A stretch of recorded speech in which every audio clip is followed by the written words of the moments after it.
En 1930, Uruguay fue el anfitrión del primer Mundial de Fútbol, un evento que cautivó al mundo entero. 4 años después, la FIFA decidió llevar su torneo más importante a Europa. Italia sería la encargada de organizar la segunda edición de la Copa del Mundo. Sin embargo, la elección de Italia no estuvo libre de polémica. El país se encontraba bajo el régimen fascista de Benito Mussolini, quien vio en el torneo una oportunidad para promover su ideología. A pesar de las tensiones, el torneo generó una gran expectación. 16 selecciones, incluyendo a la campeona Uruguay, se reunieron en Italia para luchar por el título mundial. El mundo tenía la mirada puesta en el país de la bota. El fútbol se preparaba para escribir un nuevo capítulo en su historia.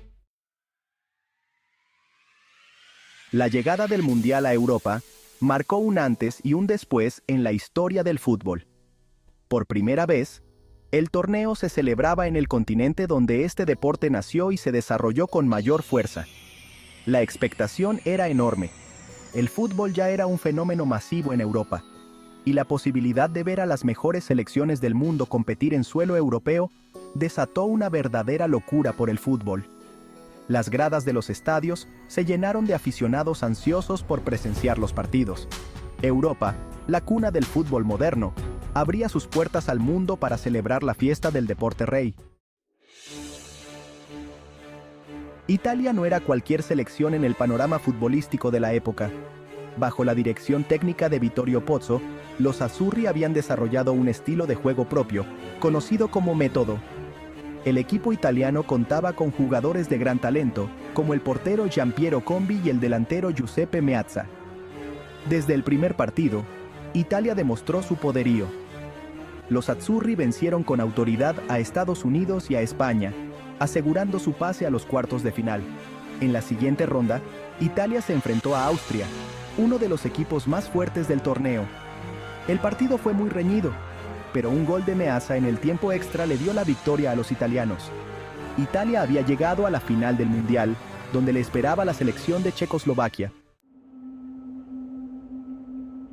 El Mundial de 1934 no se puede entender sin analizar el contexto político en el que se desarrolló.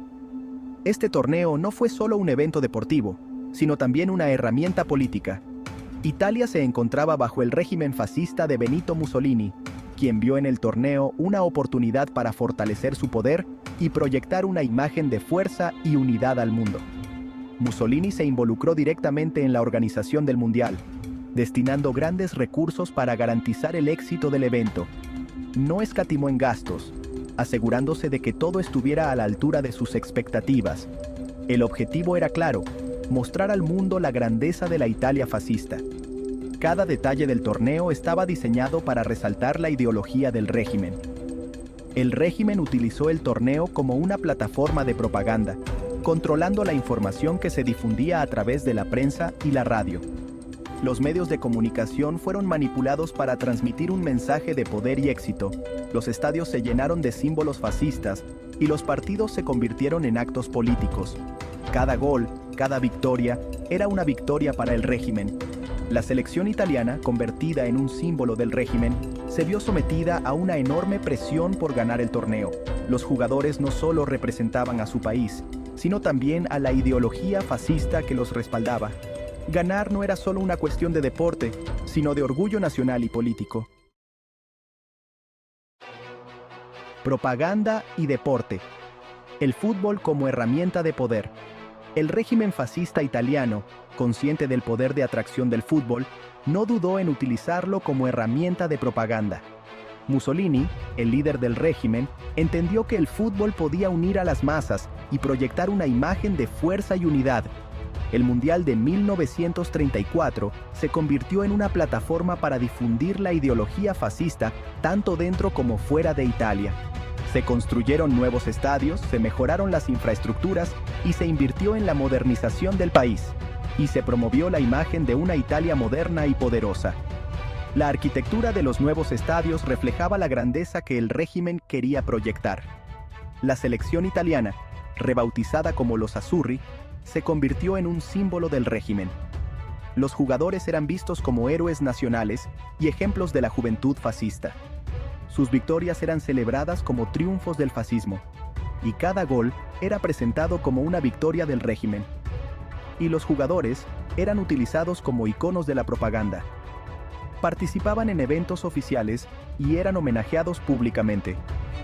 El control de los medios de comunicación permitió manipular la información, asegurando que solo se difundiera la versión oficial de los hechos, y presentar una imagen idealizada del torneo y del país.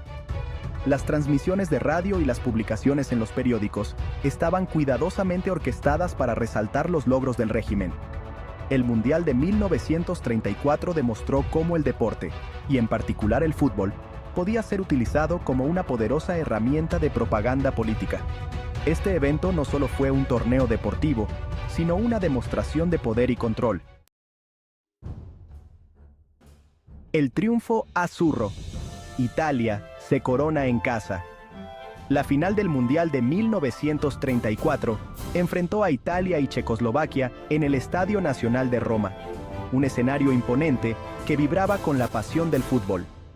El ambiente era electrizante, con miles de aficionados italianos abarrotando las gradas para animar a su selección.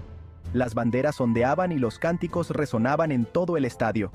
El partido fue muy reñido, con ambas selecciones luchando con todo por la victoria. Cada jugada era una batalla, y la tensión se podía cortar con un cuchillo. Checoslovaquia se adelantó en el marcador, pero Italia logró empatar antes del descanso, desatando la alegría de los aficionados locales. En la segunda parte, los azzurri salieron con más determinación y lograron ponerse por delante en el marcador. La estrategia del entrenador italiano fue clave para este cambio. A pesar de la presión de los checoslovacos, Italia supo mantener la ventaja y se proclamó campeona del mundo por primera vez en su historia. La defensa italiana fue impenetrable. La victoria desató la euforia en Italia, con miles de personas saliendo a las calles para celebrar el triunfo de su selección. Las celebraciones se extendieron por días, con desfiles y fiestas en cada rincón del país. Controversias y sospechas. ¿Un mundial manipulado? A pesar del éxito deportivo, el Mundial de 1934 no estuvo exento de controversias. Desde el principio, surgieron sospechas sobre la posible manipulación del torneo por parte del régimen fascista. Se acusó a la FIFA de favorecer a Italia en la elección de los árbitros y en la elaboración del calendario. Algunas decisiones arbitrales, especialmente en los partidos de la selección italiana, fueron muy polémicas. También se denunció la presión que el régimen ejerció sobre los jugadores italianos para que ganaran el torneo. A pesar de las sospechas, nunca se pudo demostrar que el Mundial de 1934 estuviera amañado. Legado de un mundial polémico, luces y sombras de 1934. El Mundial de 1934 dejó un legado complejo y contradictorio. Por un lado, supuso la consolidación del fútbol como un deporte global y contribuyó a su popularización en Europa. La organización del torneo fue impecable, sentando las bases para futuras ediciones. Sin embargo, la sombra del fascismo empañó el torneo. La manipulación política, las sospechas de amaño y la presión sobre los jugadores dejaron una huella imborrable en la historia del Mundial. El Mundial de 1934 nos recuerda que el deporte no está exento de la influencia de la política y la ideología. El camino a la modernidad, un peldaño hacia el fútbol profesional. El Mundial de 1934 también supuso un paso importante en el camino hacia la profesionalización del fútbol. La creciente popularidad del deporte y el éxito del torneo en Italia impulsaron la creación de nuevas ligas profesionales en Europa. Los jugadores comenzaron a percibir salarios por su actividad deportiva, lo que les permitió dedicarse de forma exclusiva al fútbol. La profesionalización también favoreció la mejora de las infraestructuras y la organización del deporte. El Mundial de 1934, a pesar de sus controversias, contribuyó al desarrollo del fútbol moderno y sentó las bases para la creación de la industria del fútbol que conocemos hoy en día. Conclusión. Un antes y un después en la historia del fútbol. El Mundial de 1934 en Italia fue un torneo histórico por múltiples razones. marcó la llegada del torneo a Europa, consolidó la popularidad global del fútbol y mostró la capacidad del deporte para ser utilizado como herramienta de propaganda política. A pesar de las controversias y las sospechas de manipulación, el Mundial de 1934 dejó un legado importante. Impulsó la profesionalización del fútbol y sentó las bases para futuras ediciones del torneo. Un torneo que, a pesar de sus luces y sombras, marcó un antes y un después en la historia del fútbol.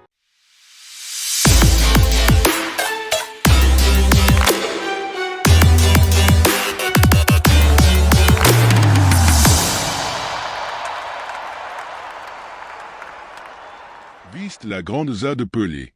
Compra ahora la camiseta oficial del rey del fútbol y siéntete orgulloso de llevar la historia del mayor ícono de este deporte. Envíos a todo el mundo. No pierdas esta oportunidad de tener una pieza exclusiva en tu colección. Enlace en comentarios fijados. Comprar ahora. Sigue el viaje de la Copa Mundial como nunca antes. Suscríbete a Foot News BR para obtener análisis en profundidad, historias increíbles y las últimas noticias. Haz clic en la campanita para no perderte ningún detalle y ven a ser parte de nuestra pasión por el fútbol. Te espero en nuestro próximo vídeo.